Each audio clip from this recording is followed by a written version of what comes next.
Eu vou pedir para vocês abrirem em dois textos, tá? Abra primeiro em Hebreus capítulo 12. Hebreus capítulo 12, aí vocês marcam aí o texto de Hebreus, que nós vamos, do meio para o final, entrar em Hebreus, que tem a ver com a palavra de hoje, tá bom? Mandar um abraço para quem está nos assistindo pela internet, que Deus possa abençoar vocês em nome de Jesus. Hebreus capítulo 12, marca aí. Como nós estamos sem telão, o nosso telão deu problema, então nós vamos acompanhar na Bíblia. Quem trouxe, né? Quem não trouxe pode acompanhar com quem está do seu lado, se alguém do seu lado tiver a Bíblia, ou se você quiser ficar atento ao que eu estou falando aqui, tá bom? Então veja qual é a melhor maneira. Todavia, ficar aí atento a tudo que será ministrado essa noite no nosso coração. Hebreus capítulo 12, marcou? Agora nós vamos abrir, que é o texto que nós vamos ler, 1 Coríntios capítulo 10. 1 Coríntios capítulo 10, versículo 1. 1 Coríntios capítulo 10, versículo 1. Nós vamos ler do versículo 1 até o versículo 13. E aí você fica com a tua Bíblia aí aberta, porque nós vamos ver alguns pontos aqui importantes no texto. E aí nós vamos meditar sobre aquilo que Deus quer falar hoje ao nosso coração, tá bom? Marcaram Hebreus capítulo 12? Marcou, né? Deixa ele aí marcadinho para a gente chegar nele mais tarde. Hebreus capítulo 10, eu quero convidar você a ficar de pé, para a gente fazer a leitura. 1 Coríntios capítulo 10, Hebreus 12, 1 Coríntios capítulo 10. Diz assim a palavra do Senhor: meus irmãos, não quero que vocês ignorem que os nossos antepassados estiveram todos debaixo de uma nuvem, e todos passaram pelo mar, e todos foram batizados em Moisés, na nuvem e no mar, e todos comeram de uma mesma comida espiritual, e beberam todos de uma mesma bebida espiritual, porque bebiam da pedra espiritual que os seguia, e esta pedra era Cristo. Mas Deus não se agradou da maior parte deles, por isso foram prostrados no deserto. E essas coisas foram feitas em figura, para que não cobicemos as coisas más como eles cobiçaram. Não vos façais, pois, idólatras, como alguns deles foram, conforme está escrito: o povo assentou-se a comer e beber, e levantou-se para folgar. E não forniquemos, vem de fornicação, não forniquemos, como alguns deles também fornicaram. E por causa disso, caiu no único dia 23 mil pessoas. 9. E não tentem a Cristo, como alguns deles também tentaram, e pereceram pelo veneno da serpente. E não murmureis, como também alguns deles murmuraram, e pereceram pelo destruidor. Ora, todas essas coisas lhe sobrevieram como um sinal, como uma figura, e estão escritas lá para aviso nosso aqui, para quem já são chegado o fim de todas as coisas. Por isso, aquele que está em pé, cuidado para que não caia, porque não veio sobre vós tentação senão humana, mas fiel é Deus, que não vos permitirá ser tentado acima do que você pode resistir. Antes, quando vier a tentação, Deus também dará escape para que você possa suportar. Diga graças a Deus. Agora vá para Hebreus capítulo 12. Capítulo 12, versículo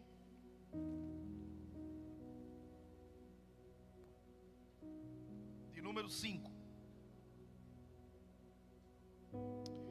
Vamos ler a partir do versículo de número 2. Hebreus capítulo 12, versículo 2. olhando para Jesus, autor e consumador da fé, o qual pela alegria que estava proposto, suportou a cruz, desprezou a afronta e assentou à destra do trono de Deus. 3. Considerai, pois, aquele que suportou tais contradições dos pecadores contra si mesmo, para que não enfraqueçais, desfalecendo em vossos ânimos, ainda não resististe até o sangue, combatendo contra o pecado. E já vos esquecestes do recado que argumentava convosco como filhos? Dizia ele: filho meu, não despreze a correção de Deus, nem desmaie quando for repreendido por ele, porque Deus corrige quem ama e açoita, castiga somente quem recebe por filho. Se você suportar a correção, Deus vos tratará como filho. Porque qual é o filho que tem pai que ele não o corrija? Mas se você não é corrigido, do qual todos são feitos participantes, então não sois filhos, sois bastardo. Diga graças a Deus. Pai, no nome de Jesus, aqui está a tua palavra que será ministrada nessa noite. Fala com a tua igreja, fala comigo, fala com o teu povo, com aqueles que estão assistindo através da internet, que nós possamos entender tudo aquilo que o teu Espírito quer ministrar. Tenha liberdade em nosso meio. É assim que nós oramos em nome de Jesus. Você diz? Pode sentar. Bom, aqui na carta aos Coríntios, Paulo começa o capítulo 10, dizendo assim, olha aí o que tem no versículo de número 1. Ora, irmãos, não quero que ignoreis, não quero que vocês fiquem sem saber. Irmãos, ignorar tudo que Paulo acabou de dizer é muito perigoso, porque Paulo começa aqui no capítulo 10 de Coríntios, falando do povo de Israel, que saiu do Egito, que atravessou o mar, que viu milagres, que comeu o pão, o maná que caiu do céu, que bebeu água que brotou da rocha. Mas a maioria dessas pessoas que viveram tempos que nós aqui nunca veríamos, de milagres e de manifestação física do poder de Deus, mas aquela maioria daquelas pessoas morreram perdidas no deserto. Por quê? Porque o que Paulo está ensinando aqui é que a experiência espiritual não substitui a obediência espiritual. Eles tiveram um privilégio. Eles viram o mar se abrindo. Eles viram uma coluna de fogo. Eles viram fogo caindo do céu. Eles foram alimentados de forma sobrenatural. Mas eles não quiseram serem transformados. O seu caráter. É por isso que ser batizado não garante santidade. Tomar a ceia não garante fidelidade a Deus. Estar na igreja não garante que verdadeiramente somos convertidos. Olha o versículo 5. Paulo vai dizer tudo isso que o povo viveu. E no versículo 5 ele vai dizer: mas Deus não se agradou da maioria deles. Deus não se agradou. Isso é devastador. Deus pode não se agradar de quem vive dentro da igreja. Deus pode não se agradar de pessoas que estão no ambiente onde Ele se manifesta, onde a glória aparece, mas Ele não se agrada de alguns, diz o texto, da maioria. Aleluia! E aí ele vai dizer no versículo 6 que estas coisas que aquele povo viveu, aqueles milagres, e mesmo assim Deus os fez morrer no deserto. Paulo vai dizer no verso 6: isto serve de exemplo para nós. Paulo diz: olhe para eles, vejam o que Deus fez e olhem para vocês. Olhem para eles. Aí no versículo 6, Paulo vai dizer: não cobiceis as coisas más como eles cobiçaram. Irmão, cobiça não é só dinheiro não. Cobiça é desejar tudo o que Deus proibiu. Tem coisas que Deus proibiu, você não faz, mas deseja. Não faz porque não teve oportunidade. Não faz porque não teve motivo. Se tivesse, fazia. Mas cobiça. O coração está cobiçoso, desejando uma hora ou outra uma oportunidade de fazer o que Deus proibiu. O que Paulo está dizendo é: eles viviam cobiçando. Isso era a prova de que eles amavam o Egito. Estamos dentro da igreja, mas com o coração cobiçoso para fazer o que não deve. Você ama o mundo. Verso de número 7, ele cita outro pecado. E o povo assentou-se para comer e beber, e levantou-se para se divertir aos pés de um bezerro. Idolatria. Idolatria não começa apenas com imagem. Começa quando Deus deixa de ser o centro. Quando o lazer que a gente frequenta substitui aquilo que deveria ser prioridade. Estamos com vários ídolos hoje. Já passou, Senhor, essa época de imagem, de escultura. Até os católicos, até os padres estão pregando que adorar a imagem é errado. Até os padres. Esse dia eu postei uma pregação de um padre no meu Instagram. Que palavra! Ele pregando sobre o erro que os católicos fazem a se prostrar diante de imagem, até imagem dentro de casa. Essa fase já passou. Os ídolos de hoje são prazer, dinheiro, redes sociais, o ego, relacionamentos. Nós fazemos disso nosso ídolo. Tem pessoas aqui que no dia em que arrumar um namorado ou uma namorada, ela sai da igreja e fica com o namorado. Tem pessoas aqui que no dia que arrumar um emprego que ganha bem, ela sai da igreja para ficar com o emprego. E o problema não é namorado, o problema não é emprego, o problema é o coração idólatra. Porque todo prazer que te afasta de Deus vira um ídolo na sua vida. Verso de número 8, ele vai dizer outro pecado. Caíram por causa da fornicação em um só dia 23 mil pessoas. 23 mil pessoas, está escrito no livro do Êxodo, morreram num dia só, porque começaram a fornicar. O que é fornicação? É você ter relação sexual fora do casamento.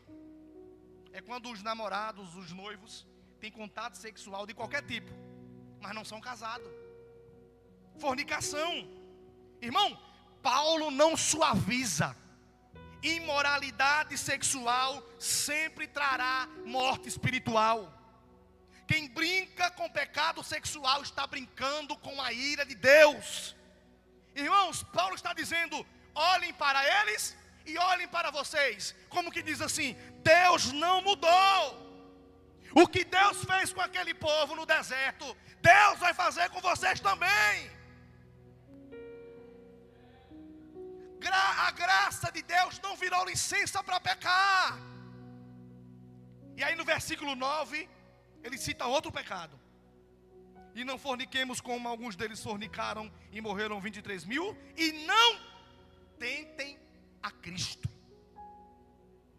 Tentar a Deus é pecar, esperando que você sempre terá uma chance de se perdoar. Tentar a Deus é desobedecer, achando que uma oração que você sai saindo de casa, todo desmantelado, mas Deus tem a obrigação de te dar livramento. Tentar a Deus é viver no erro, esperando que Deus haja com você com misericórdia. O apóstolo Paulo, no livro dos Gálatas, capítulo 6, versículo 9, Paulo disse: com Deus não se zomba, isso que o homem plantar, certamente colherá. A gente vive uma vida desmantelada, ainda tem coragem de dizer assim: ó pastor, mas isso é errado? É, mas só que a minha vida é boa, meu casamento é bom. Tentando a Deus, desafiando a Deus. É como quem diz assim: ó, Deus odeia o pecado? Não, não é muito bem isso que ele quis dizer, não. Porque eu faço e nada acontece comigo. São pessoas que usam a graça como desculpa. Estamos no tempo da graça. Deus é amor. Deus não vai fazer uma coisa ruim, não vai me castigar, porque Ele sabe que eu estou fazendo porque eu amo. Versículo 10. Outro pecado que ele cita: e não murmureis, como alguns deles murmuraram, e morreram, pereceram na mão do destruidor. Murmurar não é reclamar da vida. Murmurar é questionar o caráter de Deus. O povo de Israel tinha comida, era a mesma comida todo dia era pão que Deus mandava. E não tinha suco não, era água, pão e água, todo dia, pão e água, pão e água.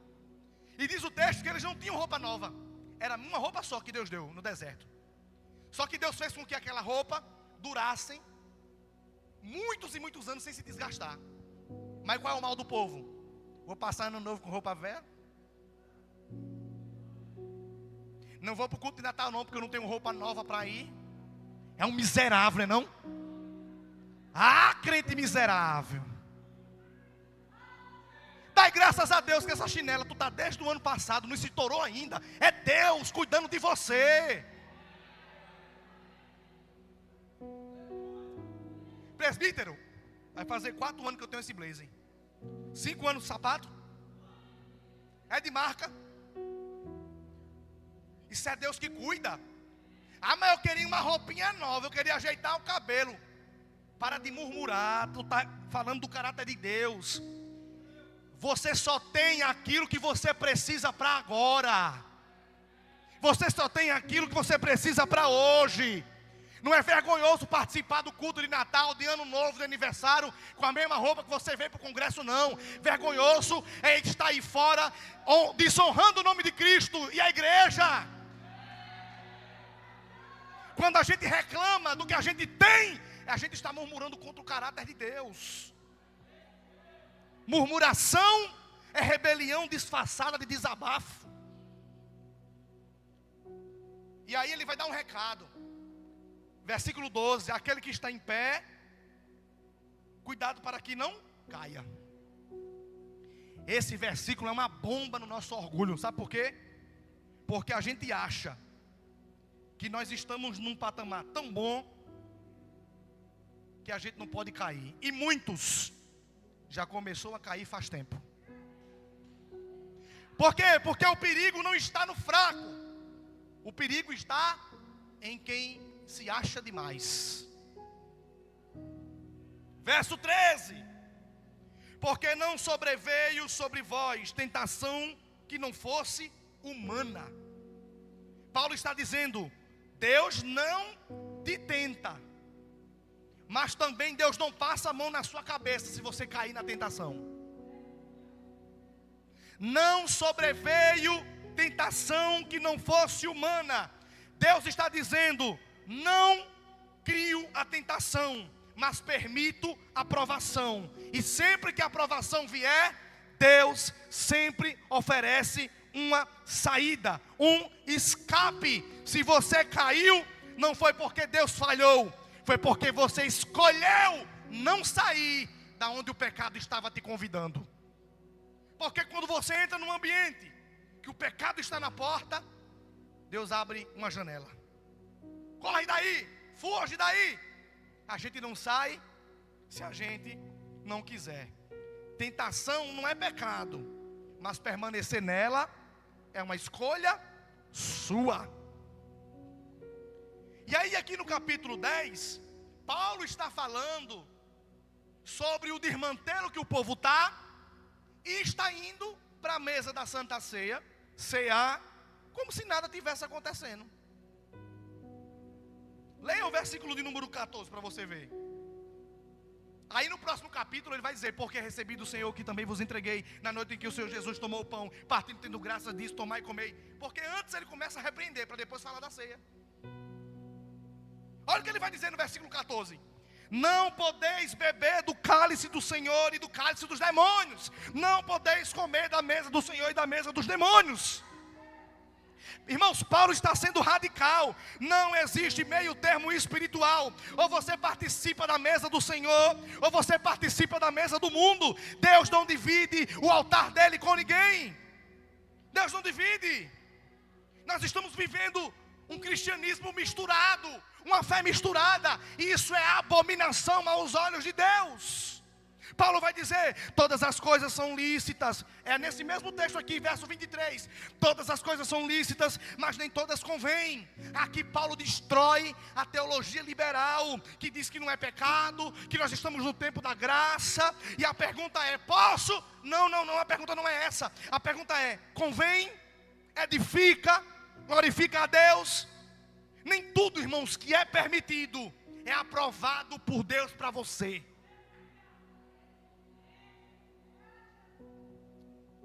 Verso de número 31, diz assim: portanto, quer comais, quer bebais, ou façais qualquer outra coisa, fazei tudo para a glória de Deus, portando-se de modo que não deis escândalo, nem aos judeus, nem aos gregos, nem à igreja de Deus.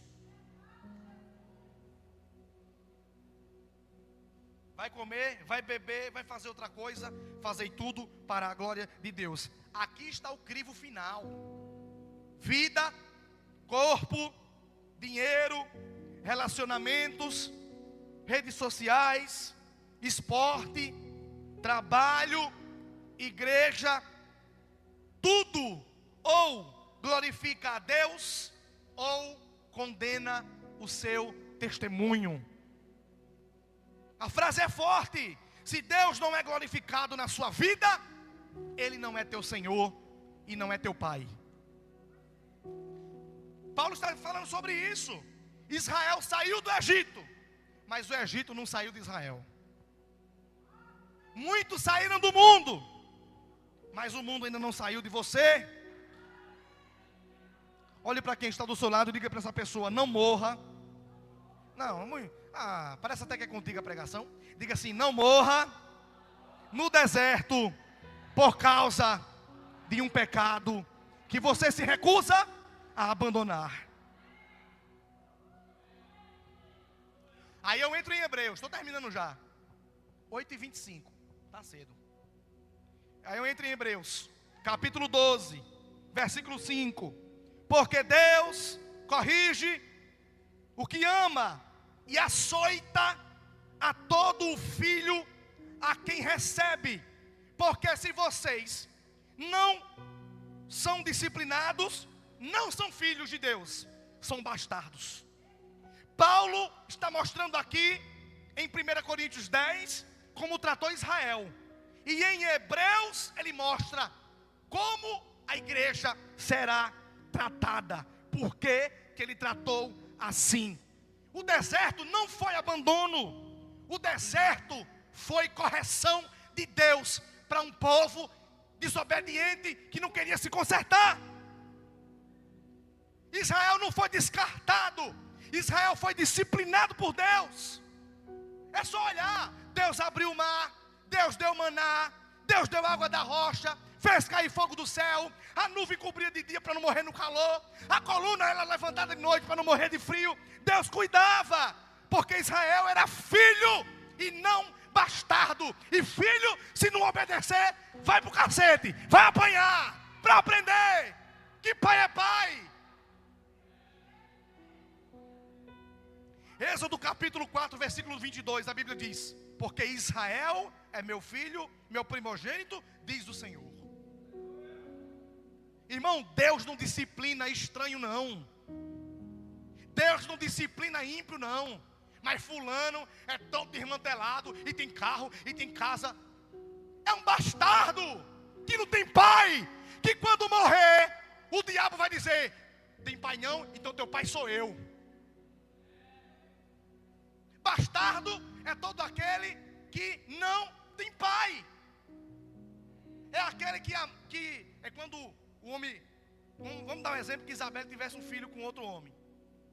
E aí não deu certo o casamento, foi morar com Jairo. Aí Isabel diz assim: olha Jairo, esse filho, você é meu marido, mas esse filho aqui não é seu não, viu? Nem pense em bater. Se tu fosse pai, ela ia coragem de dizer isso? Por que ela disse isso? Que tu não pode bater? Porque tu não é o pai. Aí não cresce um filho não, cresce um monstro. Um monstro que não apanha, que não sabe o que é correção. Um bastardo. E tu está pensando que Deus é igual a gente? Deus desce ao cacete para aprender. Olha o que ele fez com Israel. 40 anos. Uma caminhada que era para durar 40 dias do deserto, a ponta. Deus fez eles rodearem 40 anos. Ou aprende, ou vai morrer debaixo de caceta aqui. Deus não disciplina estranhos. Deus disciplina filhos. Ninguém aqui, a maioria são pai. Você não vai bater no filho dos outros, né? O máximo que você vai fazer é dar um carão. Agora no seu, a conversa é diferente. Conversa é diferente. Se estais sem correção, não sois filhos, sois bastardos. Se tiver alguém aqui que está vivendo no pecado, está vivendo no erro, e a tua vida está indo bem, se preocupe não, Deus não é teu pai. Porque quando é filho de Deus, diaconisa Marlene, só basta pensar em fazer uma coisa errada, daqui a pouco começa a dar tudo errado. Só basta desobedecer um pouquinho de nada, daqui a pouco quebra móvel, quebra carro, corta a Bolsa Família, corta aposento, e a pessoa diz, meu Deus do céu. Por quê? Porque tu é filho. É por isso que Deus está ali na régua ali, ó. Agora um monte de crente que está na igreja, desmantelado. Agora não, mas daqui para janeiro vai estar dançando na festa de São Sebastião. E depois que passar a festa vai para a igreja de novo. E está com dinheiro no bolso. E tem tudo que quer. Claro! Não é filho. Não tem pai para corrigi-lo. Óbvio. Por isso que a Bíblia diz que nós não devemos ter inveja dos ímpios. Porque quando morrer,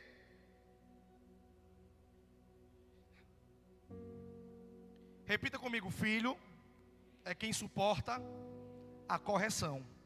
Diga de novo, filho é quem suporta a correção. Se estáis sem correção, sois bastardo.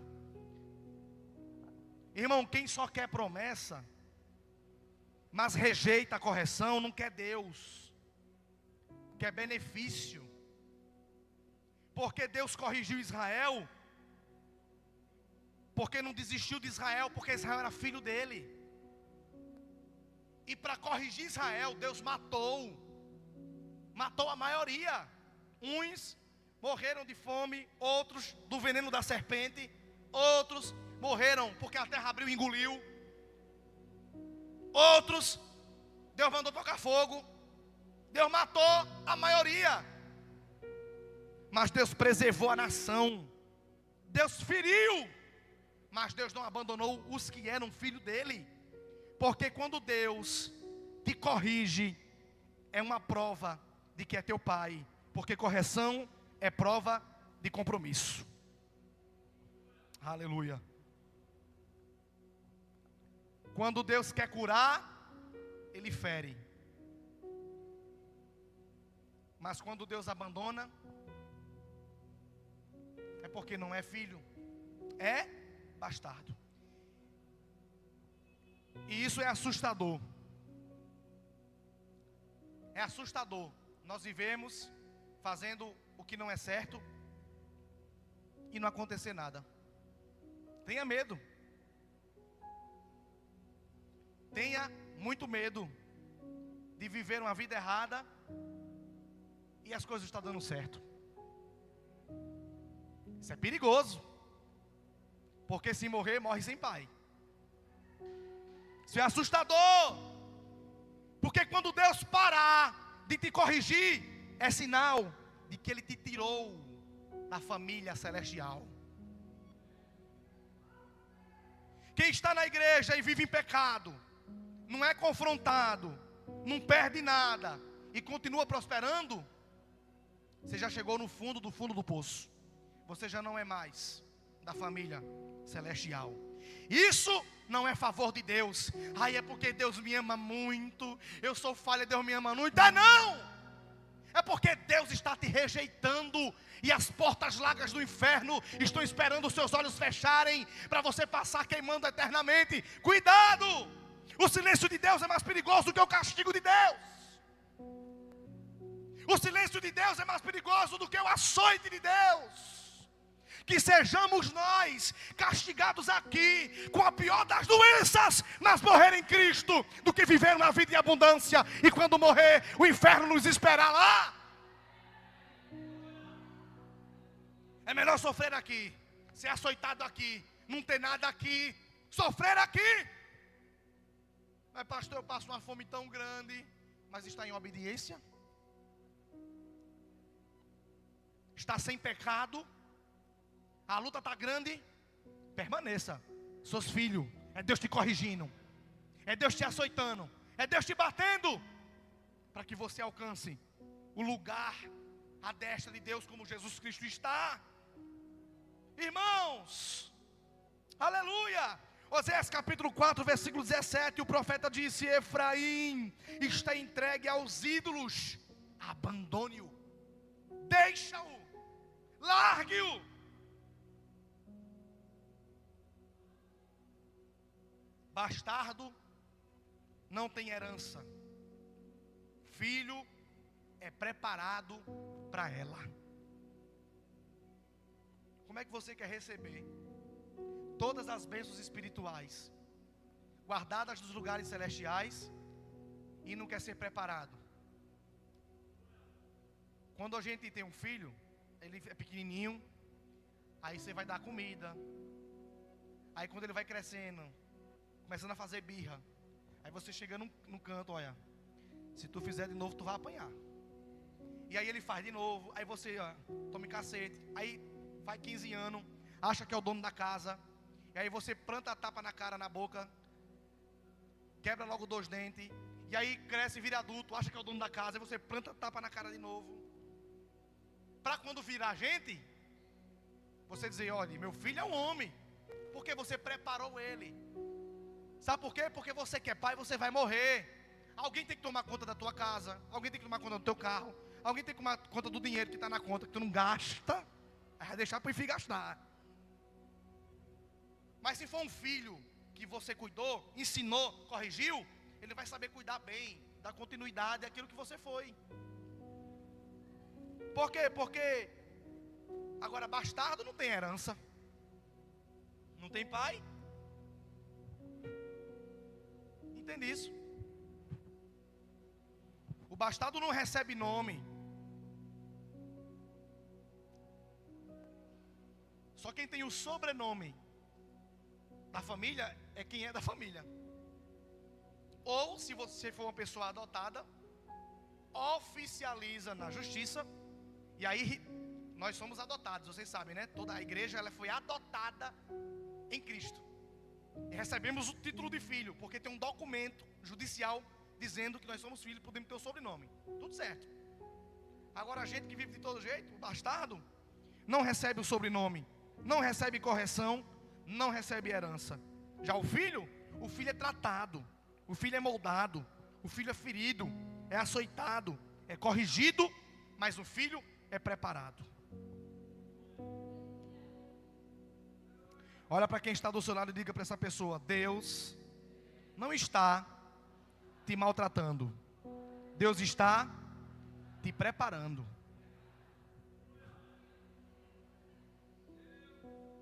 Aí o versículo do capítulo 10 de 1 Coríntios, Paulo vai dizer assim, ó, versículo 11: todas essas coisas lhes sobrevieram como exemplo para nós. Paulo está dizendo, isso que Deus deixou escrito sobre o que Ele fez com o povo de Israel, é para a gente aprender, que para fazer com a gente, é 2 tempos.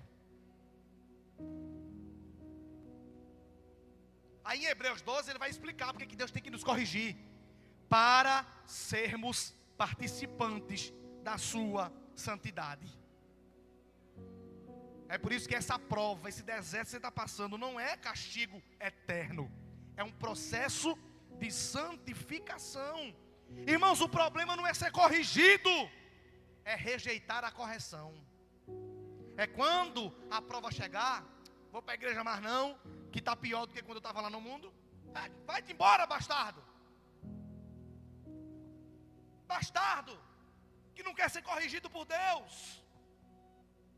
Aí no versículo 11 de Hebreus, capítulo 12, versículo 11, olha que interessante. Se você puder, abra aí. Capítulo 12 de Hebreus, versículo 11. Diz assim: na verdade, toda correção no início traz tristeza. Toda correção no início traz tristeza. Mas depois produz fruto de justiça, exercitados por ela. No começo, que a gente leva um carão, uma correção, a gente acha ruim. Mas se a gente aceitar aquilo, vai se transformar em frutos de justiça, em coisa boa da parte de Deus. Quem rejeita a correção de hoje, colhe a condenação de amanhã. Mas quem aceita a correção de hoje, colhe os frutos de bênção amanhã. E aí, quando Paulo está para entrar no texto da ceia, que é o capítulo seguinte, o 11, nós estamos no 10, fica essa pergunta: filhos ou bastardos? Israel morreu no deserto porque resistiu à correção, não foi porque Deus falhou. A pergunta aqui não é se você é crente, a pergunta é se você é filho. Porque Paulo disse que crente, os demônios também são. Eles creem tanto que chega e estremece, de tanta fé que eles têm em Deus, mas eles não são obedientes. Filho é corrigido, bastardo é ignorado. Se Deus ainda te confronta, se Deus ainda te aperta, se Deus ainda te trata, agradeça. Isso é prova de filiação, é prova de que você é filho. Louvado seja Deus. Aí, no versículo seguinte do capítulo 10, Paulo inicia falando da ceia do Senhor. Assim como Israel era um povo, assim também a igreja é um povo. E ele vai dizer: examine-se a si mesmo, para que então coma do corpo, tome do sangue e anuncie a morte do Senhor, até que Ele venha. Faça uma autorreflexão. Como é que está a sua vida? Ninguém aqui é doido, todo mundo sabe. A gente sabe muito bem quando a gente apronta, quando quer aprontar. Faça uma autorreflexão. Você está aprontando por aí escondido? Não responda não, que aí também é sem senso, né? Você está aprontando por aí, você está querendo aprontar? Está aprontando por aí, pelo celular, por outras cidades, achando que ninguém está vendo, no trabalho, ou na escola, ou no bairro onde você mora. Está aprontando? Uma reflexão, estou. E aí, as coisas estão dando certo para tu? Tá não, pastor, comecei a aprontar, começou a dar tudo errado. Maravilha. Você é filho. E se você não mudar, o negócio vai piorar. Estou aprontando e está tudo bem. Minha mulher nem sonha que eu estou aprontando. Minha liderança nem desconfia. O povo não faz nem ideia. E está indo bem meu trabalho, estou com saúde. Só não morra hoje, porque se você morrer, você tem um problema. Olhe para quem está do seu lado e diga assim para essa pessoa: você vai apanhar, você vai ser açoitado. Não diga misericórdia não. Misericórdia, e Deus, que é misericórdia por cima do ouvido. Diga para essa pessoa: você vai sofrer, mas vai virar gente na presença de Deus.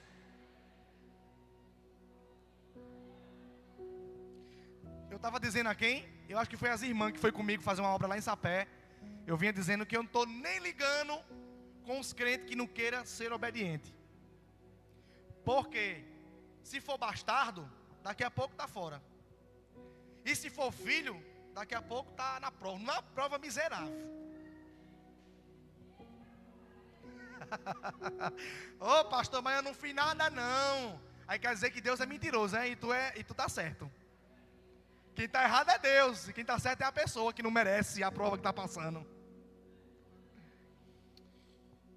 Filhos ou bastardos? Você está preparado para a correção do Senhor? Está preparado? Estou não, pastor. Então não apronte. Estou não, pastor. Então faça as coisas certinhas. Estou não, pastor. Então se corrija. Muda esse relacionamento. Muda essas amizades. Muda esse ambiente que você frequenta. Muda essa fraude financeira que você vive. Muda essas coisas que você olha na internet. Muda o modo com que você trata os seus pais. Muda a falta de compromisso com a igreja. Ai pastor, não tenho tempo não. Eu trabalho. Mas se você estiver em cima de uma cama, você vai ter tempo, não vai não? Então não é melhor arrumar um tempo agora? Não é melhor se esforçar agora? Não é melhor fazer as coisas agora? Deus está te dando privilégios. Lá tiveram o privilégio do mar se abrir e de muitas coisas. Hoje você tem o privilégio de ter uma casa, de você ter roupa, de ter um transporte, de ter o que comer todos os dias, de ter saúde. São privilégios que o povo de Israel não tinha, mas você tem. E aí passa o dia todinho de bicicleta, ou então com o passarinho na mão, tui, tui, tui, tui. Aí na hora do culto não vem. Passa o dia todinho nas calçadas do povo, aí na hora do culto não vem. Já prestou atenção que tem doença que só aparece na hora do culto? Mas se for filho, o que é teu está guardado, viu? E não vai demorar não. O senhor está me jogando praga, quem? Eu? Eu não, porque se eu vacilar, eu também entro. Eu estou achando até que a batida que eu estou achando que a batida no carro que eu levei foi uma correção de Deus também. Foi não? Tive um prejuízo de R$3.000, quase que eu morro. Ou vocês acham que Deus também não me corrige? É assim que funciona. De Deus ninguém escapa. É do pastor ao cantor, ao crente, ao obreiro, ao porteiro. Se não tiver fazendo as coisas direito, vai para a correção. E glória a Deus que somos corrigidos. Porque somos filhos. Esses dias eu fui na casa de uma pessoa que estava doente em cima de uma cama. Não vou dizer o nome, que não é, é evangélica de uma igreja, mas não é da nossa. E eu cheguei lá e eu disse: melhor ficar em cima de uma cama, orando, cantando, do que estar por aí fora, dançando forró e gravando vídeo, rebolando no TikTok. Fica aí. Fica aí na cama, para aprender. Tinha privilégio, não valorizou. Agora Deus tira o privilégio. Tinha saúde, não valorizou. Agora Deus tira a saúde. Aí depois que está todo lascado, não presta mais para nada, aí quer fazer as coisas na igreja. Aí não, né? Vamos ficar de pé. Quero convidar os obreiros a se colocarem aqui na frente.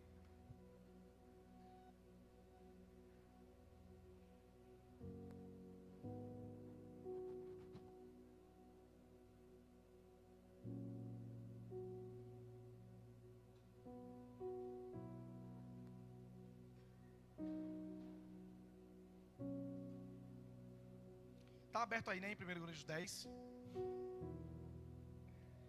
Leia de novo quando chegar em casa o capítulo inteiro.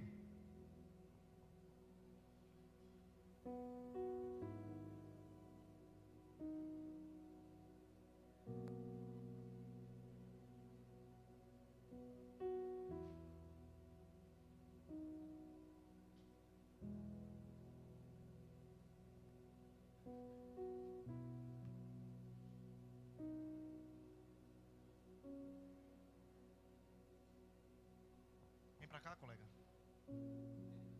Vem. Fica aqui. Se as missionárias quiserem ficar aí na nave, pode ficar. Deixa só os macho alfa aqui em cima hoje, que eu tô vendo que vocês estão ocupados aí. Eu tava dizendo o quê agora? Correção, não foi? Eu tô ficando velho, tô ficando esquecido, viu? Daqui a uns 10 anos, que a minha idade é uma, a idade da minha cabeça é outra e da coluna é outra. Então, você vai procurar uma pessoa que está assim do seu lado, aí você vai olhar bem dentro dos olhos dela. Os obreiros também, viu? Não se façam de sonso, não. Olhe pro lado dessa pessoa que está do seu lado e diga assim: eu não te digo é nada. Pronto, só isso mesmo. Diga nada, nada. Eu quero convidar o presbítero Jardiel a trazer para cá os elementos do pão e do cálice.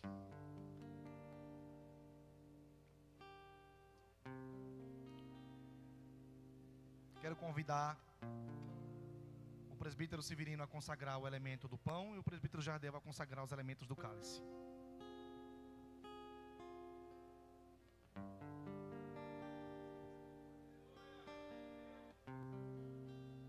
Amém, queridos? Estende o para cá em nome de Jesus. Senhor Deus de Abraão, em nome do teu Filho Jesus Cristo, nessa noite de domingo, Deus, eu quero apresentar ao Senhor esse pão que foi feito por mão de homem. Mas nessa noite que eu apresento ao Senhor, que o Senhor venha consagrar, abençoar em nome de Jesus. Venha derramar o teu poder, a tua unção.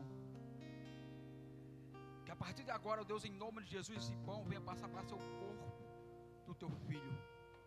E aquele que for, meu Deus, comer, meu Deus, desse pão, que venha, meu Deus, ser curado de todo mal, toda essa enfermidade, em nome de Jesus.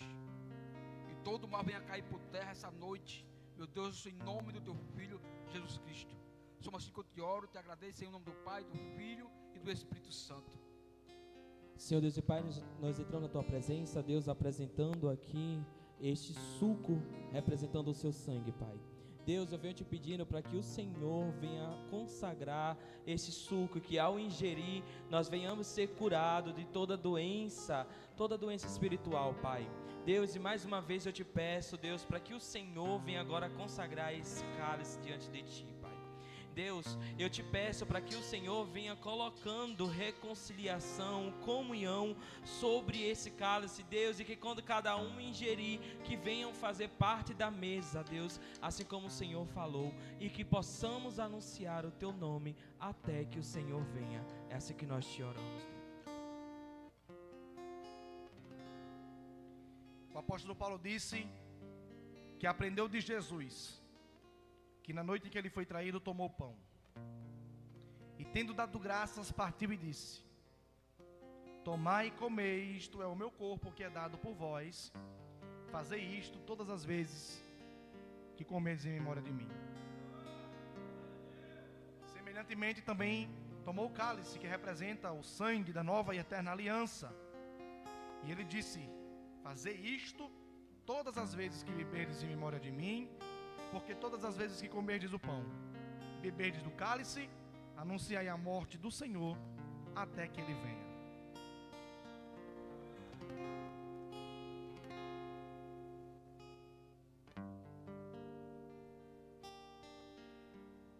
Aqueles que não vão cear, eu quero pedir que sentem, apenas quem não vai tomar a Santa Ceia, tá bom? Quem pode cear? Qualquer pessoa que congregue em qualquer igreja evangélica, esteja em comunhão com a sua igreja, em comunhão com Deus,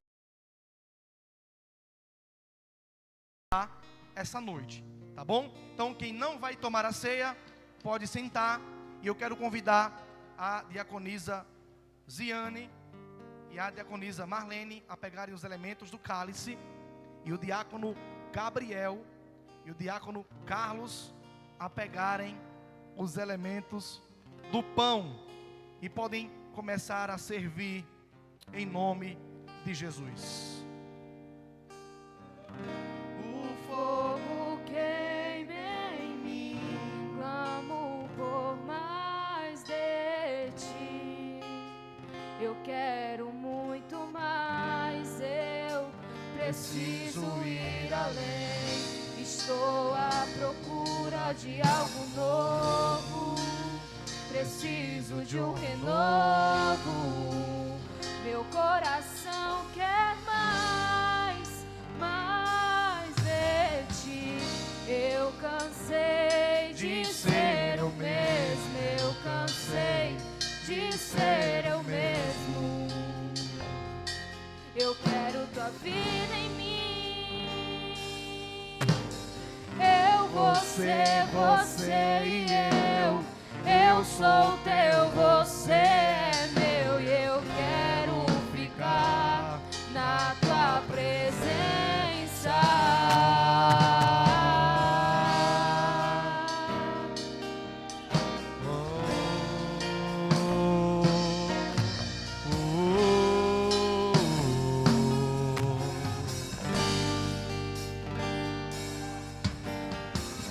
O fogo queima em mim, clamo por mais de ti. Eu quero muito mais, eu preciso ir além. Estou à procura de algo novo, preciso de um renovo. Meu coração quer mais, mais de ti. Eu cansei de ser o mesmo, eu cansei de ser eu mesmo. Eu quero tua vida em mim. Eu, você e eu sou teu, você é meu, e eu quero ficar na tua presença. Quando a luz se apagar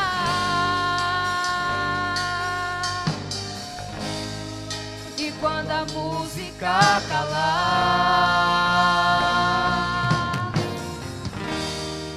e quando o mover passar, eu só quero você, só quero você.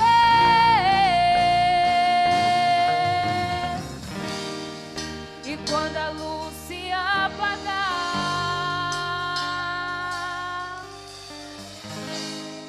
e quando a música calar,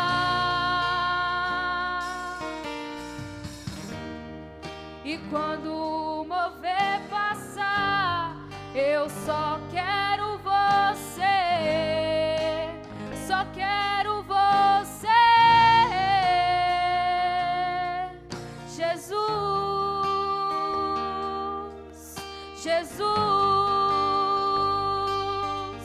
Jesus, só quero você. Jesus,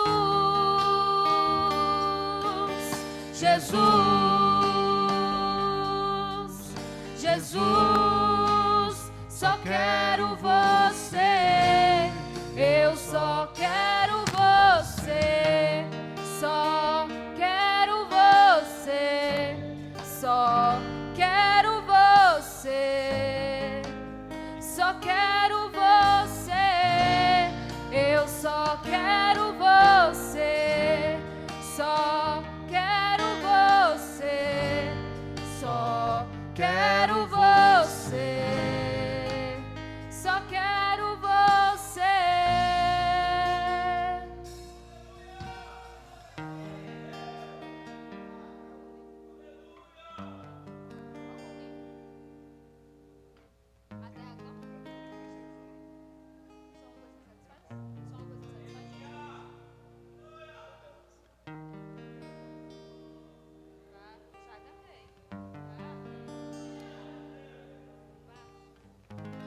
Todos estão com o elemento do pão e do cálice.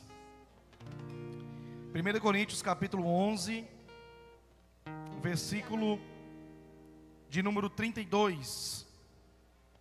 Quando Paulo vai falar da ceia, ele vai dizer algo interessante sobre o que nós estávamos meditando agora. Capítulo 11, versículo 32 diz assim: mas nós, quando somos julgados, somos repreendidos pelo Senhor, para não sermos condenados com o mundo. Portanto, meus irmãos, quando vos ajuntais para a ceia, esperai uns pelos outros. Lá no finalzinho do texto da ceia, ele vai dizer: quando você for repreendido, é para que você não seja condenado com o mundo. Então, nesse momento, todos vocês podem comer do corpo e do sangue do Senhor.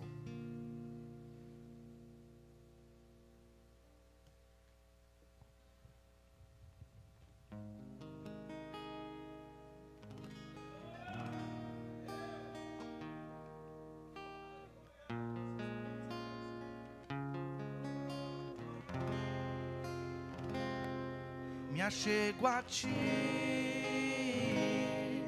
com temor. Eu sei que não mereço estar aqui, mas só uma coisa me satisfaz.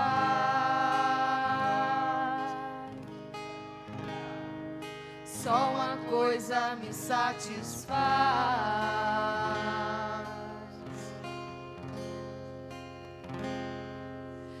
Para carregar tua glória eu preciso estar coberto com sangue dos sacrifícios que eu fiz ao longo do caminho. Se há um preço a ser pago para ter a tua glória, só uma coisa me satisfaz. Nesse lugar onde os anjos escondem o rosto de ti. Nesse lugar eu preciso, eu quero estar, mas só uma coisa me satisfaz.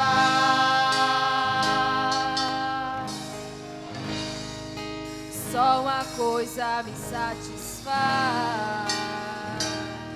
Do início, me achego a ti.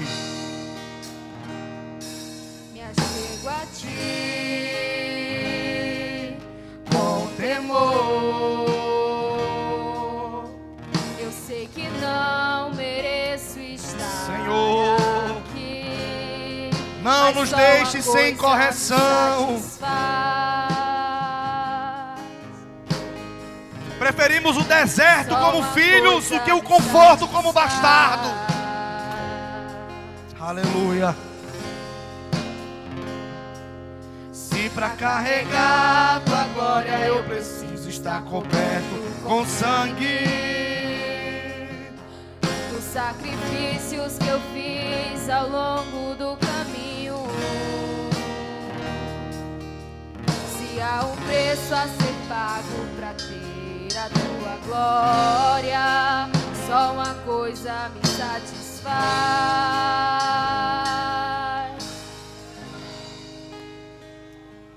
Senhor, não nos deixe sem correção, não nos deixe sem disciplina.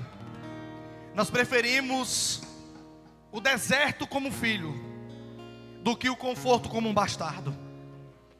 Oh Senhor, o inferno está cheio de gente nunca corrigida, mas o céu está cheio de filhos tratados.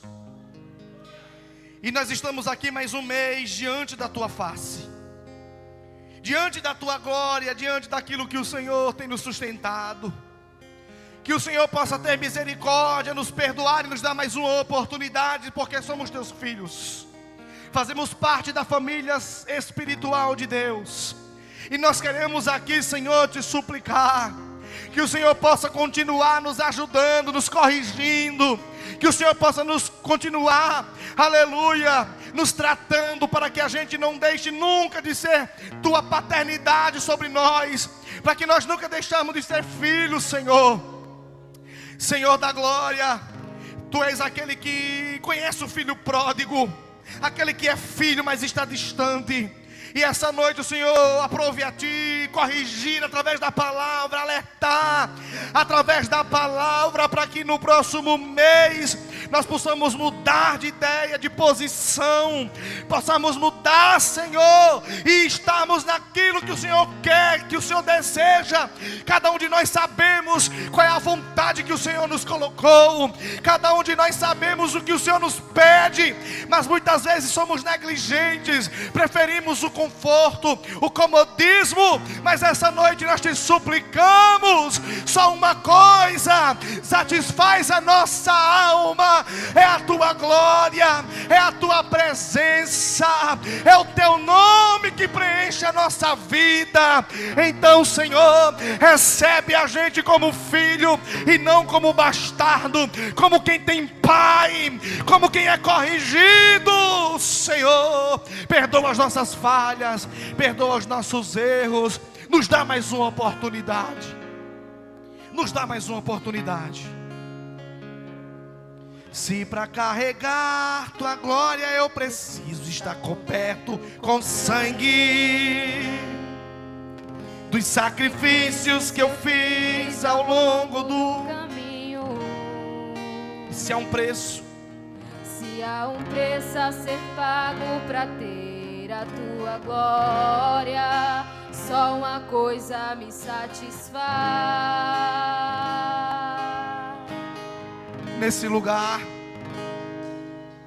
Nesse lugar onde os anjos escondem o rosto de Ti, nesse lugar eu preciso, eu quero estar, pois só uma coisa me satisfaz.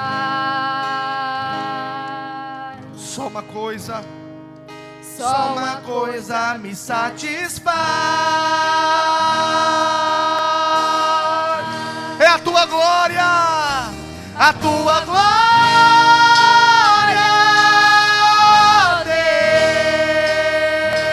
Deus, A Tua glória,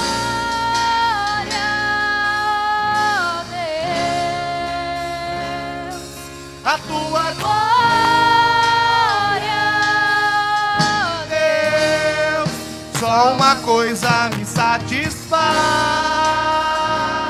E eu te dou os meus ombros, e eu te dou os meus ombros, para carregar a Tua glória. Por onde eu passar, manifestar a Tua glória, Deus. Eu te dou os meus ombros, para carregar a Tua glória. Por onde eu passar, manifestar a Tua glória. mais uma vez, eu te dou os meus ombros. Carregar a Tua glória. A Tua glória vale a pena. Onde eu passar, Manifestar a Tua glória, Deus. porque eu desejo. Aleluia. Corrige, Senhor, corrige. Açoita, Senhor, açoita, para que nós venhamos entender que o caminho é estreito e a porta é estreita. Corrige para que não venhamos ser condenados como o mundo. Em nome de Jesus. Erga suas duas mãos aos céus essa noite e aplauda ao Senhor, porque Ele merece. Agora olhe para o irmão que está do seu lado e diga para ele: eu não te digo nada. Pai, no nome de Jesus, queremos encerrar mais um culto na Tua presença. Que o Senhor possa levar cada um aqui em casa em segurança. Livra, Senhor, de acidente, livra de problemas que o diabo está montando contra nossas vidas. Livra, Senhor, porque somos Teus filhos. Que o Senhor possa nos guardar, proteger, livrar. É assim que nós oramos. Em nome de Jesus, a igreja diz.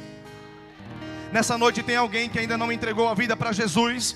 Ou tem alguém que está afastado dos caminhos do Senhor e hoje quer voltar para Jesus? Tem um jovem lá atrás, se tiver, vem aqui para frente. Tem uma pessoa, tem mais alguém nessa noite que quer renovar a aliança e voltar para Jesus? Tem nessa noite alguém que quer entregar a sua vida? Já tem uma pessoa aqui, tem mais alguém nessa noite? Tem mais alguém?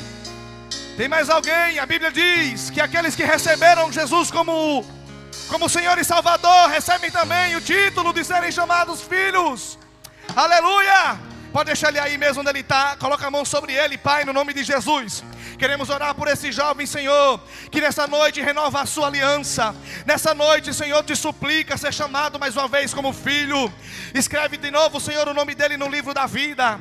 Firma os pés dele com o poder do Espírito Santo. Tira as maus amizades, os maus pensamentos. Tira tudo aquilo que o inimigo estava colocando contra a vida dele, contra a saúde dele. Que ele possa te reconhecer como pai, e que o Senhor possa recebê-lo como filho, e que de aqui em diante o Senhor possa tratá-lo, corrigi-lo, discipliná-lo, de maneira que ele venha se tornar participante do teu reino. É assim que nós oramos em nome de Jesus. E a igreja diz, concha com as mãos, que o amor de Deus, a graça do nosso Senhor Jesus e as doces consolações do Espírito Santo estejam com todos, não só agora, mas para sempre. A igreja diz.